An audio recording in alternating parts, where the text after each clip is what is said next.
Capítulo 6. Eu sou isso. Depois de revelar todos os nossos aspectos rejeitados, estamos aptos a passar para um segundo estágio do processo, que é o momento que nos apropriamos desses traços. Com o termo apropriar, quero dizer tomar conhecimento de que uma determinada qualidade pertence a você. Agora, podemos assumir a responsabilidade por tudo aquilo que somos, pelas partes de que gostamos e pelas outras também. Nesse momento, você não precisa gostar de todos os seus aspectos. Basta querer confessá-los a você e aos outros. Há 3 perguntas úteis que você pode se fazer. Alguma vez já teve esse tipo de comportamento no passado? Estou tendo esse comportamento atualmente? Sou capaz de apresentar esse tipo de comportamento em diferentes circunstâncias? Se você respondeu sim a qualquer uma dessas perguntas, pode-se dizer que iniciou o processo de apropriar-se de um traço de caráter. Alguns são mais fáceis de reconhecer do que os outros. Aqueles aspectos que mais nos empenhamos em negar ou que projetamos em alguém são os mais difíceis de aceitar. Levam mais tempo, mas é tão importante ser cruel consigo mesmo como ser gentil. Empenhe-se em descobrir que você é aquilo que menos gosta de ser. Obrigue-se a olhar com os outros olhos, além dos mecanismos de defesa que só querem dizer, eu não sou assim. Olhe através dos olhos que digam, sou isso. Em que situação eu sou isso? Resista à tentação de julgar. Não tire conclusões apressadas que o levem a pensar que você é uma pessoa horrorosa. Se descobrir que é egoísta ou ciumento, todos nós temos tanto essas características quanto as que estão em oposição a elas. Elas são uma parte de nossa humildade, todos os nossos impulsos e emoções, tanto os chamados de positivos quanto os chamados de negativo, estão ali para nos guiar e ensinar. Mesmo que você seja cético, deve ser a oportunidade de conhecer todos esses aspectos e descobrir seus benefícios. Eu lhe prometo que no final você vai encontrar um ouro. Apropriar-se é um passo essencial no processo de cura e de criação de uma vida que você ame. Não podemos incorporar aquilo que não nos pertence. Se você pretende manifestar-se todo o seu potencial, precisa recuperar as partes de si mesmo que renegou, escondeu ou atribuiu a outros. Quando eu estava nos primeiros estágios do meu processo de cura, eu não consegui encontrar um homem sério. Todos os que eu desejava pareciam não me querer. Eu ia atrás dos homens como se estivesse indo a uma loja. Senti atração por homens que não eram os indicados para mim, mas não sabia quem eu era na verdade, e também porque estava separada de tantos aspectos bonitos do meu próprio ser. O único homem a quem realmente eu amei me disse que não podia ficar comigo, porque ele sabia que um dia eu descobriria quem eu era de fato e então eu o abandonaria. Meus amigos percebiam que os homens que eu escolhia não eram apropriados para mim, mas eu ainda acreditava que não passava de uma casa de 2 quartos precisando de reforma. Por isso, tudo e todos à minha volta refletiam a minha falta de amor próprio. Assim que eu me apropriei de outros aspectos de mim mesma, do meu medo, da minha dissimulação e da minha grandiosidade, não precisei mais atrair parceiros medrosos, dissimulados e pomposos. Ficou fácil para mim atrair homens que refletiam os meus aspectos positivos, homens bons, generosos, que me amavam e aceitavam como eu era. Se houver um aspecto de nós mesmos que não aceitamos, atrairemos continuamente pessoas que representem esse aspecto. O universo continuará tentando não só nos mostrar quem somos na realidade, mas também nos ajudar a reconhecer nosso todo. A maioria das pessoas enterrou tão fundo esses aspectos rejeitados que não consegue perceber que pode ser exatamente aquele tipo particular de pessoa a quem olha com tanto desprezo. Portanto, se um tipo especial aparece com frequência em sua vida, existe uma razão para isso. Durante anos, todas as vezes que minha amiga Joana saía para um encontro, ela me dizia: ele não serve para mim, ele é um cafona. Nas primeiras 6 ou 7 em que isso aconteceu, eu não disse nada, mas depois de um tempo, a situação ficou muito óbvia. Finalmente sugeri a Joana que ela era cafona. Disse-lhe que, se ela por acaso resolvesse se apropriar da cafonice que existia nela mesma, poderia se livrar dos encontros amorosos com cafonas. Ela achou que eu tinha enlouquecido. Mostrei-lhe que, se eu jamais saíra com cafonas, como era possível que todos os homens com quem ela saía tivessem esse traço que a desagradava tanto? E as histórias de cafonice continuaram por meses. Chegou a ficar quase cômico, porque a dinâmica era tão evidente para mim como era obscuro para Joana. Até que uma noite, já bem tarde, recebi um telefonema de Joana, que afinal compreendera o que se passava depois de um encontro com mais um cafona. Ela estava sofrendo e me pediu para lhe explicar de que forma ela era cafona. Eu lhe sugeri gentilmente que, às vezes, quando ela usava meias soquetes cor-de-rosa com tênis brancos de couro, as pessoas talvez a considerassem cafona. Ela ensaiou uma risada e me fez prometer que, caso assumisse a própria cafonice, ela ficaria livre de todos os encontros com cafonas. Ela concordou em fazer uma lista de todas as vezes em sua vida que tinha sido cafona. No dia seguinte, Joana me telefonou para passar uma longa lista de coisas cafonas que havia feito ou dito. Como não queria ser cafona, Joana construíra uma fachada sóbria. Vivera dessa forma por mais de 20 anos. Mas quando examinou esse período bem de perto, percebeu que a cafonice, vez por outra, mostrara sua cara tonha. Ao descobrir esse momento em sua vida e conseguindo rir deles comigo, Joana se deu conta de que não era tão terrível ser cafona. E desde a ocasião em que assumiu a própria cafonice, 2 anos atrás, posso lhe dizer honestamente que ela não saiu mais com nenhum cafona.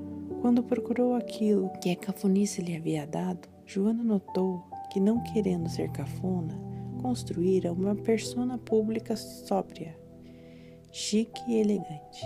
A cafonice de Joana e sua relação a ela foram os fatos que lhe permitiram criar um belo estilo todo seu. Há inúmeras formas de abordar o reconhecimento de nossos traços de caráter. Comece por se concentrar nas características que o incomodam. Pegue sua lista de palavras que descrevem as pessoas de quem você não gosta ou odeia. Examine cada aspecto. Não importa o quanto você resista, precisa apropriar-se de cada um desses traços para que o processo possa continuar. Descubra um momento em sua vida em que tenha exibido esse traço ou em que alguém mais haja percebido que você estava incorporando essa característica. Experimente cada traço como se fosse uma jaqueta. Sinta o seu contato e pense no que teria que fazer para ajustá-lo. Imagine como reagiria se uma pessoa que você ama o chamasse disso. Você precisa examinar o que pensa sobre cada traço isoladamente e o juízo que faz sobre as pessoas que exibem essa característica. Veja quantas pessoas você desprezou porque tinha esse traço. Não procure se comparar favoravelmente a essas pessoas e nem estabelecer diferenças entre o seu comportamento e o delas. Lembre-se, o mundo vê um cafona como um cafona. Um homem que frequentava um dos meus cursos amava o conceito de ser todas as coisas, de ter o mundo dentro dele. Bill estava com quase 60 anos. Eu só tivera problemas de verdade com uma pessoa, seu filho de 28 anos. Quando lhe perguntei o que mais o incomodava nele, disse que o filho era mentiroso, que sempre mentia para ele, o que, na sua opinião, era a pior coisa que alguém poderia fazer.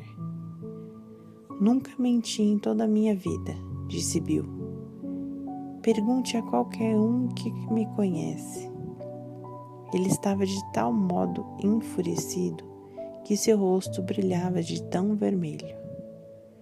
Por uns bons 15 minutos não fui capaz de ajudá-lo a reconhecer que mentira no passado ou que seria capaz de mentir no futuro. O resto do pessoal estava ficando impaciente com Bill. Todos éramos capazes de nos lembrar de pelo menos umas 100 vezes em que havíamos mentido quando criança, adolescentes e adultos, sem mencionar as vezes em que mentíramos para nós mesmos. Mas Bill não arredava o pé. Perguntei então a ele se alguma vez trapaceara um pouquinho na declaração de impostos. O rosto dele se iluminou com um grande sorriso, e com o indicador apontando diretamente para mim, ele disse: essa é uma espécie de mentira diferente? Todos na sala olharam para mim, incrédulos. Sinto muito dizer que Bill é uma das pessoas que frequentaram o meu curso, mas não trilharam seu caminho por ele. James Baldwin, um analista junguiano, disse: só conseguiremos encerrar nos outros o que conseguimos encerrar em nós mesmos. Bill tinha considerado seu filho tão errado por mentir e era tão rigoroso em sua opinião sobre mentirosos que não queria descobrir esses aspectos de si mesmo. Ele investira demais em ser correto. Se Bill tivesse sido capaz de se apropriar desse aspecto dele mesmo, que era mentiroso, ele teria sido capaz de desconectar-se do problema do filho. É preciso compaixão para assumir uma parte de si mesmo que você previamente rejeitou, ignorou, odiou, negou ou criticou nos outros. É necessário comparecer-se para aceitar-se como um ser humano que tem todos os aspectos da humanidade dentro de você, os bons e os maus. Afinal, quando abrir seu coração para você mesmo, descobrirá que tem piedade em relação a tudo e a todos. No ano passado, um homem chamado Hank foi a um dos meus cursos. O seu grande problema era com a namorada, que estava sempre atrasada. Ele contou ao grupo vários incidentes que o deixaram perturbado. Sugeri que a razão da perturbação de Hank era o fato de que sua garota estava espalhando um aspecto dele mesmo. Ele nos disse que isso era impossível, embora fosse evidente para todos na sala que Hank não conseguia conviver com essa característica da namorada. A expressão de seu rosto era de um profundo desgosto quando ele contou como ela o deixara esperando horas antes, o que fez com que ele ficasse com os nervos à flor da pele. Era o início do seminário. Eu não queria apressar Hank. Por isso, disse simplesmente: aquilo com que você não puder conviver não o deixará em paz. Hank percebeu que tinha problemas em acertar os atrasos da namorada e que estava emocionalmente ligado a isso. Mas quando lhe perguntei se ele era o tipo de pessoa que sempre se atrasara, a resposta foi absolutamente não. Seguimos adiante, passando por vários exercícios, mas 24 horas depois vi que Hank ainda continuava em conflito. Quando o grupo voltou do segundo intervalo, depois do jantar, percebemos uma das cadeiras estava vazia. Eu tinha pedido a todos que voltassem rapidamente dos intervalos, para que não desperdiçássemos um tempo valioso. Estávamos tentando descobrir quem estava faltando quando alguém disse: "É o Henk." Esperávamos por alguns minutos, porém, como ele não apareceu, decidimos começar. Na mesma hora, uma mulher na fileira da frente olhou para mim e disse: "Não sei se você notou, mas Henk chega atrasado depois de todos os intervalos." Eu, por mim, já cansei de esperar por ele. De repente, percebemos que Henk estava fazendo conosco o que a namorada dele estava fazendo com ele. Ele nos fazia esperar. Quando Henk chegou 10 minutos depois, parei o que estava fazendo para verificar se ele estava pronto para enfrentar uma ruptura. Perguntei-lhe se tinha percebido que estava chegando atrasado depois de todos os intervalos. Ele olhou para mim e disse: "Estou só uns minutos atrasado. Qual o problema?" Todos na sala abriram a boca, sem querer acreditar no que ouviram. Respondi: "Henk, você foi o único do grupo que chegou atrasado depois de 5 intervalos." Algumas pessoas se sentiram desconsideradas, já que perdemos tempo e energia verificando quem estava atrasado e ainda esperamos alguns minutos para ver se você chegaria antes que começássemos. Você vê alguma relação entre o que está fazendo conosco e aquilo que sua namorada faz com você? Henk se recusou a ver que o fato de atrasar alguns minutos, qualquer coisa entre 3 ou 15 minutos, era um problema. Ele nos disse que sua garota chegava a se atrasar 2 horas, às vezes até mesmo um dia inteiro. "Isso é atraso", disse ele. "Isso é um problema." Henk criara uma diferença básica, aparentemente racional, entre estar atrasado 5 minutos e estar atrasado há horas. Para ele, eram 2 coisas diferentes. Pedi que os que concordassem com ele levantassem a mão. Ninguém levantou. Perguntei então quantas pessoas sentiam que Henk estava sendo indelicado por não chegar no horário. Todos levantaram a mão. Era evidente para todos, exceto para Henk, que ele estava fazendo conosco o que a namorada fazia com ele. O atrasado é o atrasado. Um cafona é um cafona. É o ego que faz a distinção, para se proteger. Alguns dos participantes levantaram e disseram a Henk que fazia tudo o que estava ao seu alcance para chegar na hora, e que esperava a mesma atitude dos outros. Acrescentei que, se alguém que faça parte da minha vida estivesse sempre atrasado e não fizesse nada para perder esse hábito, eu desisto de sair com ele. Também disse a Henk que, quando uma pessoa está constantemente atrasada, a mensagem que ela me passa nas entrelinhas é que o meu tempo não tem valor, ou que o tempo dela é mais importante do que o meu. Henk pareceu perturbado e perplexo. Pedi-lhe que fosse para casa naquela noite e pensasse sobre o que tínhamos dito. Na manhã seguinte, Henk chegou na hora. Disse que passava metade da noite fazendo uma lista de todas as vezes em que se atrasara no ano anterior. Ele percebeu que quase sempre chegara atrasado, mas imaginara que, como nunca ultrapassava o tempo de meia hora, além do horário marcado, isso não era um problema. Naquele dia, na frente de todos nós, Henk assumiu que costumava se atrasar e que esse comportamento era indelicado. Ainda estava bravo com a namorada, mas percebera que o seu modo estava agindo conosco da mesma forma como ela agia com ele. Henk havia enterrado esse aspecto de si mesmo tão profundamente que estava fora do alcance da sua consciência. A indelicadeza não se ajustava no seu ideal do ego.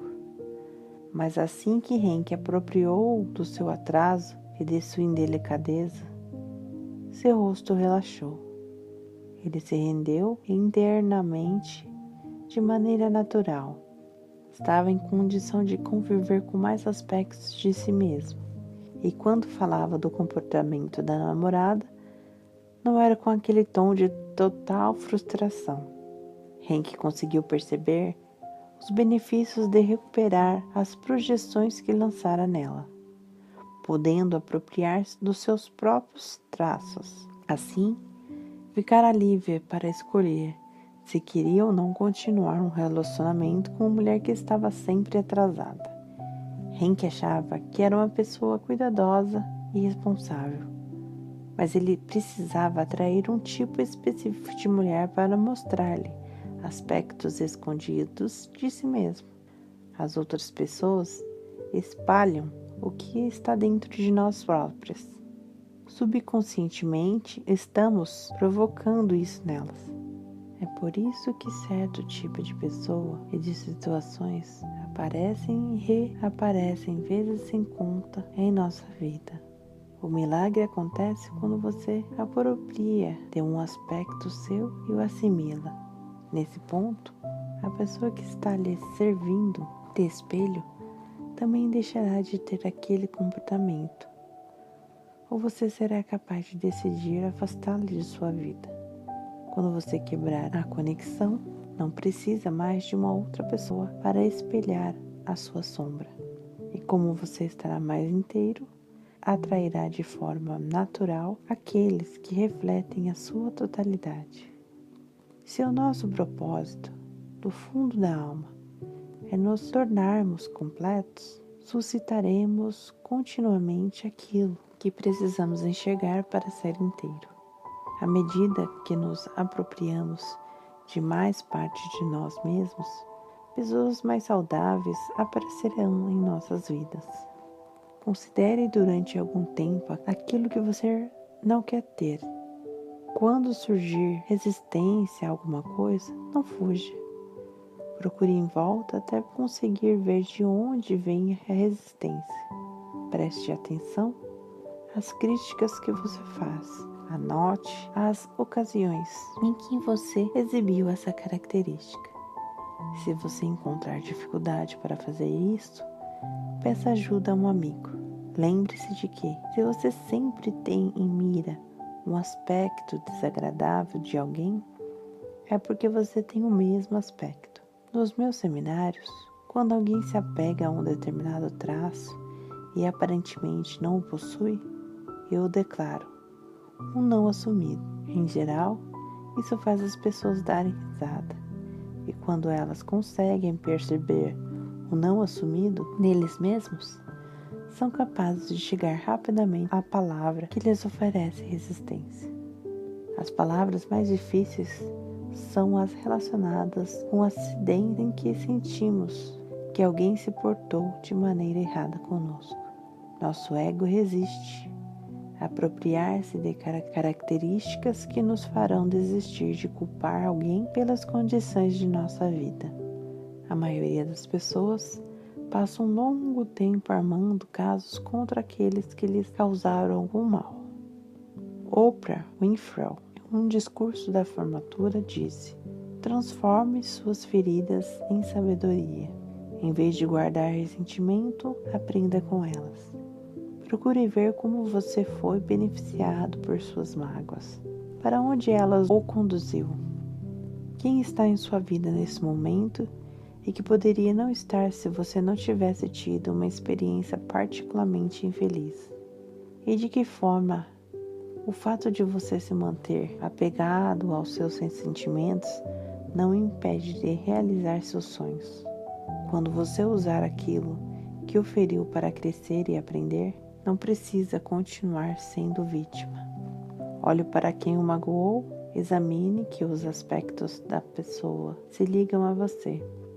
E quando conseguir descobrir essas coisas dentro de você mesmo, não se sentirá mais preso a outra pessoa ou atingido por ela. Existe uma história zen sobre 2 monges que, voltando para casa, chegaram às margens de um rio em que havia uma correnteza muito forte. Quando se aproximaram do rio, eles viram uma mocinha que não conseguia atravessar. Um dos monges pegou-a nos braços, carregou-a em minhas águas agitadas e a depositou-a em segurança do outro lado. Então, os dois seguiram a viagem. Finalmente, o monge que atravessara o rio sozinho não aguentou mais e começou a repreender o irmão. Você sabe que é contra nossas regras tocar numa mulher? Você quebrou nossos votos sagrados. O irmão respondeu: Irmão, deixei a mocinha junto à margem do rio. Você ainda a está carregando. Quando você se prende a velhas feridas, continua na estrada carregando aquele fardo. Recentemente, trabalhei com uma moça muito bonita chamada Morgan, que estava com câncer no estômago. Quando ela veio me ver, encontrava-se bastante abatida e com pouca vontade de viver, resignando-se com a doença que acabara por matá-la. Morgan estava cheia de raiva, odiava a mãe pelo ciclo contínuo de maus tratos físicos e emocionais que havia marcado a relação entre as duas. Apesar de estar com um pouco mais de 30 anos e haver participado de muitos seminários de autoajuda, ela não conseguia se livrar da hostilidade e da aversão que sentia pela mãe. Assim, Morgan e eu decidimos que, apesar de seu estado de saúde muito delicado, ela tentaria acompanhar meu seminário e trabalhar a libertação das emoções que a envenenavam. A certa altura, em meus seminários, eu peço a todos que escrevam as 5 palavras que é a mais difícil para eles assumirem.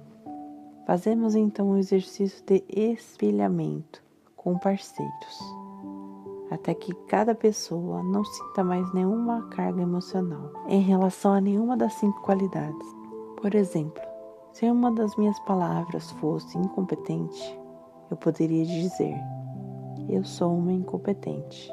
E o meu parceiro, olhando bem fundo nos meus olhos, diria: você é uma incompetente. E então eu repetiria: sou uma incompetente. E ele repetiria: você é uma incompetente.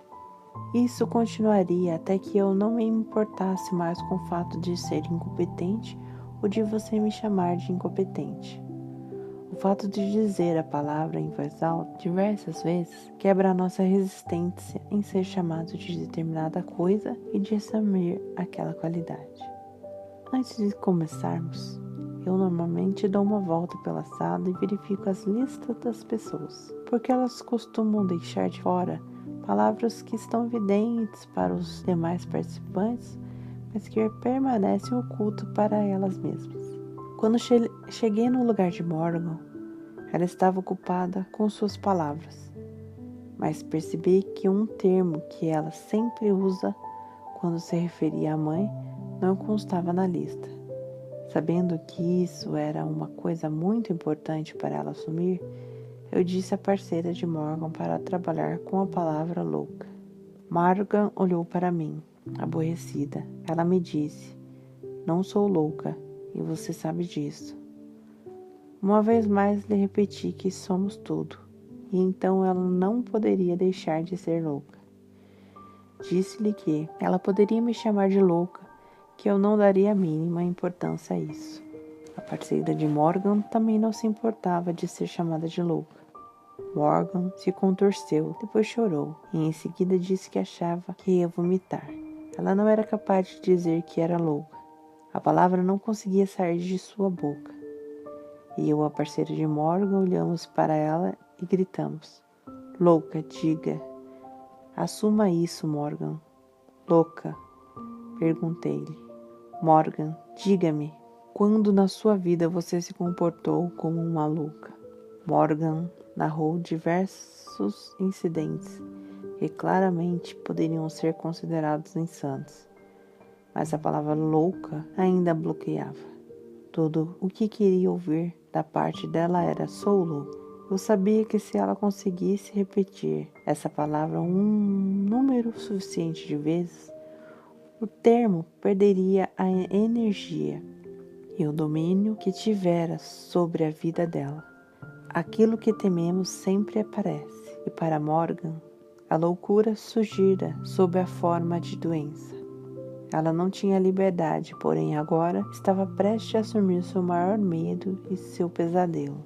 Naquela noite, Morgan foi para casa, conseguindo dizer sou louca, mas ainda não era capaz de sentir isso em sua plenitude. Mais tarde, depois de um banho quente e algumas horas de repetição da palavra, ela conseguiu. Poucos meses depois, ela me escreveu uma carta. Para assumir a minha loucura, precisei vencer todos os meus medos e tudo aquilo que vivi na infância que eu associava com a loucura. Tive que incorporá-la e deixá-la ir embora.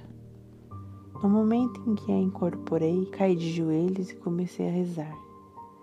Senhor Deus, remova a película que recobre meus olhos. Deixe-me ver somente beleza em minha mãe.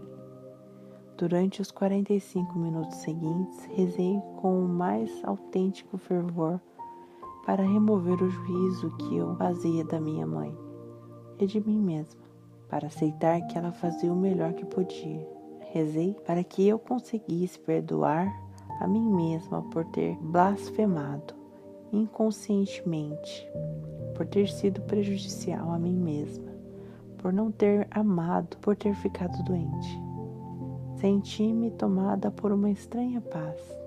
Antes de passar por esse processo, o simples fato de pensar em minha mãe me faria esconder de medo e me deixaria tensa. Agora, tudo que sinto é paz. O exercício abriu o portão e eu passei por ele.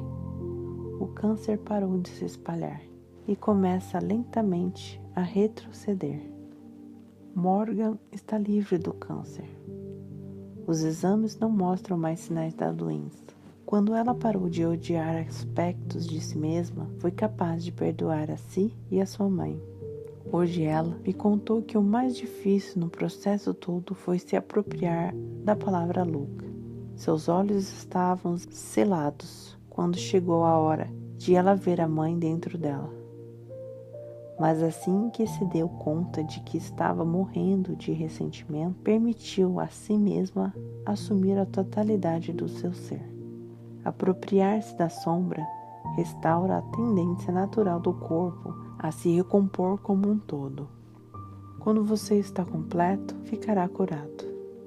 A transformação leva segundos, é uma mudança de percepção, uma troca das lentes, através das quais você está olhando. Se olhamos para o mundo como se fôssemos martelo, tudo parecerá um prego. Se passarmos de martelo a parafuso, então tudo ficará semelhante a uma porca.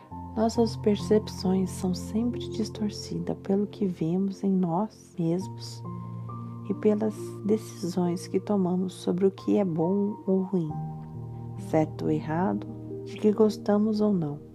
Se você mudar as lentes de eu estou no mundo para eu sou o mundo, compreenderá que não só é bom ser tudo, mas é essencial. Sei que esse é um conceito difícil para a maioria das pessoas aceitarem. Fomos ensinados a nunca dizer coisas negativas a nosso respeito. Se eu acordar me sentindo imprestável, espera-se que eu faça de conta que não estou me sentindo desse jeito. Devo dizer a mim mesma que tenho valor, que espero me sentir melhor com o correr do dia. Sou obrigada a ir trabalhar fingindo que me sinto capaz porque não é certo sentir-se inútil. Durante todo o dia preciso me esconder atrás da minha máscara de merecimento, esperando que ninguém veja através dela. Mas lá dentro sinto um desespero silencioso por saber que não estou sendo eu mesma. Tudo porque não consigo assumir a minha inutilidade. Resistimos a esse aspecto de nós mesmos e fazemos críticas sobre o tipo de pessoa que é imprestável. Quando ouvimos declarações que confirmam isso e que nos fazem sentir bem, mas como digo sempre às pessoas em minhas preleções, se colocarmos uma cobertura de sorvete sobre algum excremento, depois de algumas colheradas sentiremos o gosto do excremento. Ao integrar traços negativos em nós mesmos, Não precisamos mais da confirmação de ninguém, porque saberemos que somos tanto inúteis quanto capazes, feios e bonitos, preguiçosos e diligentes. Enquanto acreditarmos que só podemos ser uma coisa ou outra, continuaremos na luta interior para ser apenas a coisa certa. Quando achamos que somos apenas fracos, grosseiros e egoístas, traços que julgamos que nossos amigos e familiares não possuem, ficamos envergonhados. Mas se você sentir que tem todos os traços de caráter do universo, entenderá que cada aspecto de si mesmo tem alguma coisa a lhe ensinar. Esses professores lhe darão acesso a toda a sabedoria do mundo. Algumas vezes, para poder se apropriar de algum traço de caráter, você precisa libertar alguma raiva armazenada, contra você ou contra os outros. As pessoas me perguntam se está certo ficar com raiva de si mesmo. Minha resposta é que tudo o que você sentir está certo. Permita-se sentir e expressar tudo o que está dentro de você, para ser capaz de amar com sinceridade, para ter piedade de você mesmo e dos outros. Você tem que pôr toda a sua emoção negativa para fora. Você merece expressar suas emoções de uma maneira saudável. Só não deve expressar suas emoções quando isso magoar outra pessoa. Gritar é uma boa forma de liberar as emoções reprimidas. Costumamos abafar a voz, impedindo-nos de usar toda a nossa capacidade vocal. Quando você se permite gritar com todas as forças, consegue realmente limpar suas energias reprimidas. Caso não queira incomodar ninguém, grite contra um travesseiro. Se você nunca gritou de verdade, ou cresceu numa casa em que se gritava muito, talvez tenha decidido que gritar é errado. Nesse ponto, aquilo que você não puder conviver não deixará em paz. Portanto, grite. É muito importante entrar em contato com todos os seus arsenais de emoções. Participou de um de meus seminários uma bela senhora, já perto dos 70 anos, que nunca levantara a voz em toda a sua vida. Janete jamais gritara nem praguejara. O pai dela incutira em sua mente que pessoas bem educadas não fazem isso e, se ela quisesse ser respeitada e amada por ele, deveria obedecer às suas regras. Durante 60 anos, Janete fez exatamente aquilo que lhe fora dito, até que passou a sofrer de pólipos recorrentes na garganta. Quando ela, afinal, me procurou, estava pronta para liberar toda a emoção que ficara repressada dentro dela e desobedecer ao pai. Ela chegara à conclusão de que a causa de seus problemas de saúde era a emoção reprimida. Ainda assim, mal conseguia falar um pouco mais alto. Durante 5 dias, nós gritamos, berramos e praquejamos. Até que chegou o momento em que mandamos todo mundo para aquele lugar. Que alívio! O corpo todo de Janete tremia. No dia seguinte, ela passou o dia inteiro exibindo um sorriso enorme. Janete precisava de toda a sua coragem para fazer esse exercício. Embora o pai dela tivesse morrido havia muito tempo, 6 meses depois, Janete sentia-se ótima. E sua garganta estava completamente limpa.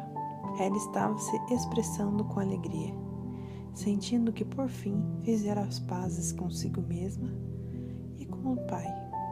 Desde que não magoemos ninguém, devemos expressar nossa raiva com prazer. Quando você estiver face a face com um aspecto seu que você odeia, expresse-o.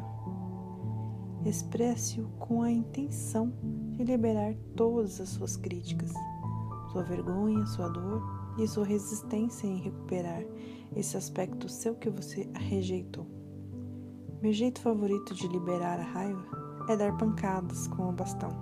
Pego um bastão de plástico e algumas almofadas.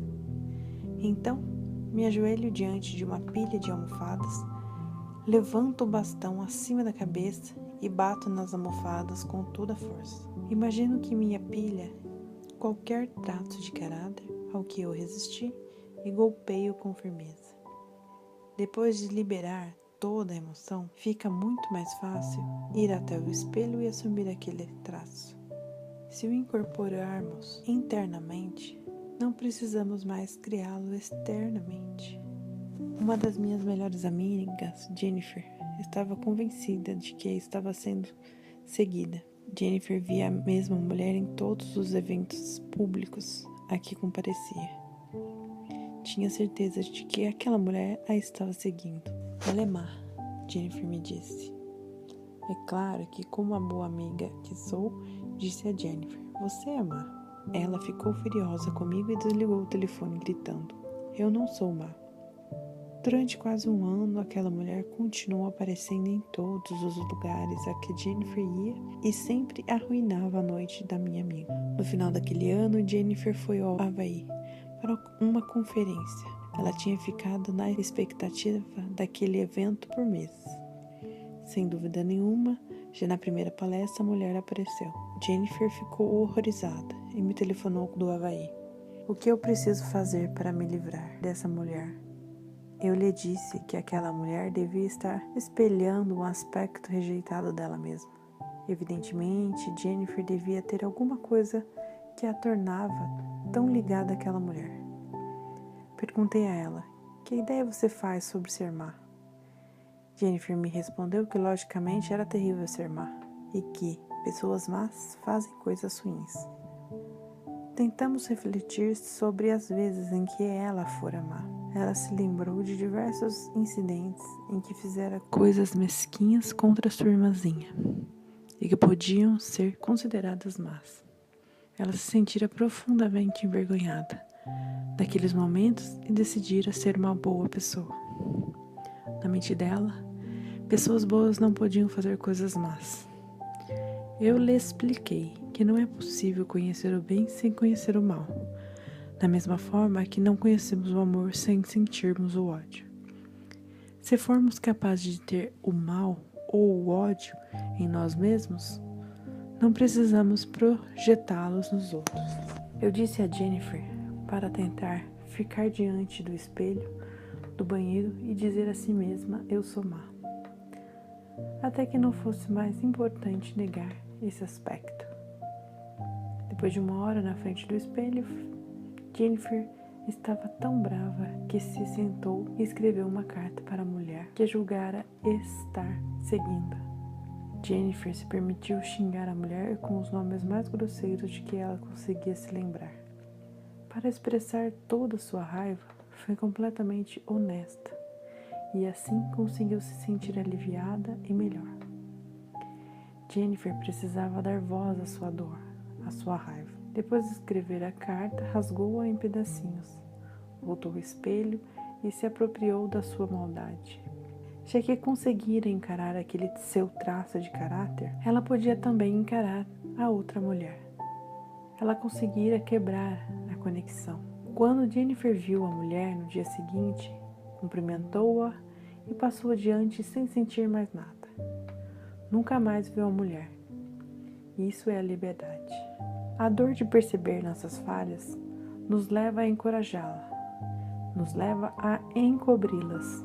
Quando negamos aspectos de nós mesmos, fazemos a compensação tornando-nos o oposto. Criamos então personas completas para provar a nós mesmos e aos outros que não somos daquele jeito. Ao visitar recentemente uma grande amiga, comecei a falar com o pai dela sobre o meu trabalho. Norman é um exemplo perfeito desse fenômeno. Intrigado, ele me pediu que mostrasse a ele o que eu fazia. Assim, disse-lhe para apresentar 2 palavras que ele queria que nunca fossem ditas sobre ele nos jornais. Ele respondeu-me que não queria ser chamado de chato ou burro. Exatamente, eu disse. Ninguém que o conhecia hoje em dia diria que você é chato ou burro. Como sempre, pusera a família em primeiro lugar. Norman jamais tivera tempo para terminar seus estudos. Mas depois da morte da esposa, com quem ficara casado por mais de 30 anos, Norman voltou à faculdade para fazer seu mestrado. Matriculou-se num curso na universidade próxima à sua casa e ia de bicicleta para a faculdade todos os dias. Depois de se graduar com louvor, começou a trabalhar para atingir seu doutorado. Quando não estava na escola, Morgan viajava para todo o país, frequentando conferências e palestras sobre saúde física e o processo de envelhecimento. Recentemente, ele passou um mês num retiro budista para entrar em contato com sua espiritualidade. Como poderia alguém que se encontrasse com Morgan considerá-lo chato ou burro? Todo mundo que o conhecia o chamava de corajoso, interessante e brilhante. Mas a decisão de Morgan de não ser chato ou burro verdadeiramente rege sua vida, o que faz com que ele seja sempre competindo consigo mesmo para provar que não é chato nem burro. Não importa o quanto se esforce, ele precisa sempre fazer mais para mostrar ao mundo que é esperto e interessante, assegurando-se de nunca se expor. Foi bastante fácil para Morgan conhecer como sua vida é dirigida pelas palavras chato e burro. Ele sempre sente que não importa o que consiga na vida, não é o suficiente. A ironia, é claro, é que o chato e burro dará a ele um impulso enorme e muita determinação, forçando-o a procurar pessoas e lugares interessantes. Se Norman não tivesse tamanha aversão por essas palavras, eu não sei se teria tido energia para conseguir tudo o que conseguiu nos últimos 4 anos. Ele percebeu os benefícios desses 2 aspectos e compreendeu que ele mesmo é tudo. Como reconhecer a esperteza se não soubermos o que é burrice? Como perceber o que é ser interessante sem ter conhecimento do chato? Quando você é gerido internamente pelo fato de não querer ser alguma coisa, em geral, se torna o oposto. Isso lhe tira o direito de escolher o que de fato quer fazer de sua vida. Norman não tem liberdade para tirar uma folga e passar as férias com os amigos. Ele não tem romance, nem passa uma noite jogando baralho com medo de se tornar um velho chato e burro. Ele não consegue avaliar se essas atividades são melhores para a sua saúde ou para a sua alma.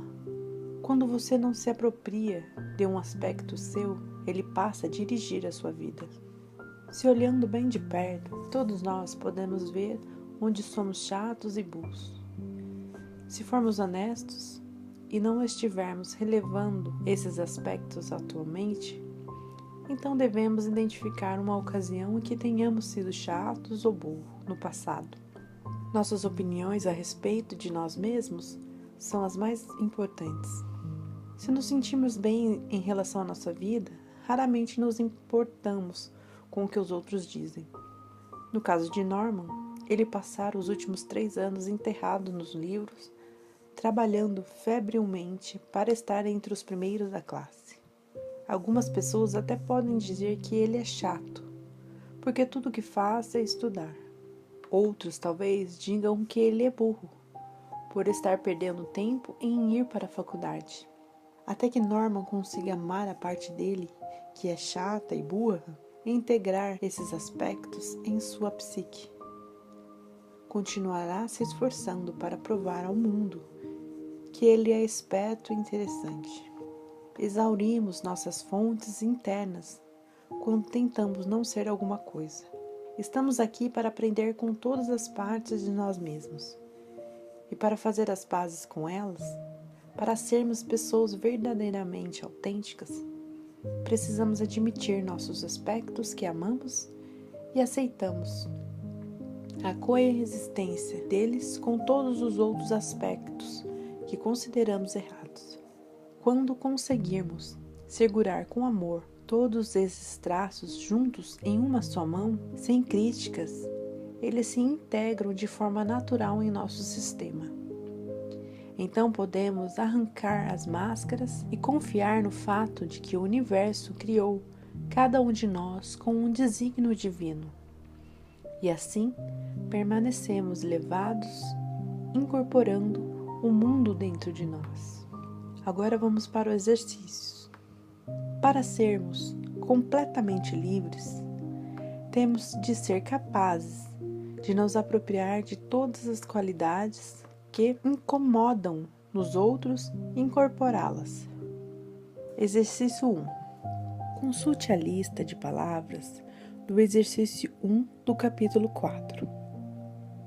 Sente-se ou ponha-se à frente de um espelho e pronuncie cada palavra diversas vezes. Eu sou aquele traço de caráter. Repita até que a energia que envolva a palavra desapareça. Isso funciona. Nunca vi esse exercício falhar com ninguém que estivesse empenhado em se apropriar de uma característica. Se você se liga a alguém que apresenta esse traço e sente ódio ou raiva por essa pessoa, ou é excluído por ter essa característica, fique um tempo diante do espelho. Depois sente-se e escreva uma carta enfurecida a esse determinado traço. Expressar a raiva desse modo é saudável. Essas cartas são só para os seus olhos. Você não vai enviá-las nem lê-las para ninguém. Escrevê-las é uma forma de liberar suas emoções reprimidas. Se você não sabe o que dizer, comece com estou com raiva de você porque... e continue escrevendo. E então escreva, sem pensar, tão rapidamente quando conseguir. Escreva qualquer coisa que lhe vier à mente. Não se preocupe com a gramática ou em dar sentido às frases. Concentre-se apenas em liberar velhas emoções e em desintoxicar-se. Este exercício é um meio de descarregar emoções nocivas, armazenadas em nossos corpos. Se surgirem sensações durante o processo, fique com elas. Você pode encontrar dificuldade para dizer, especialmente aquelas palavras cujo julgamento tiver sido mais severo. Mesmo se estiver chorando, continue o exercício e logo perceberá que a palavra se libertou da carga que pesava sobre ela. O exercício número 2.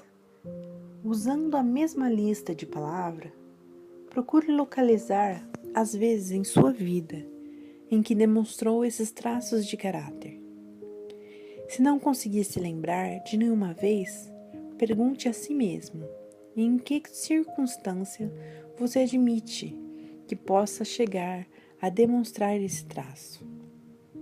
Alguma pessoa já disse que eu demonstrei essa característica? Escreva suas respostas junto às palavras.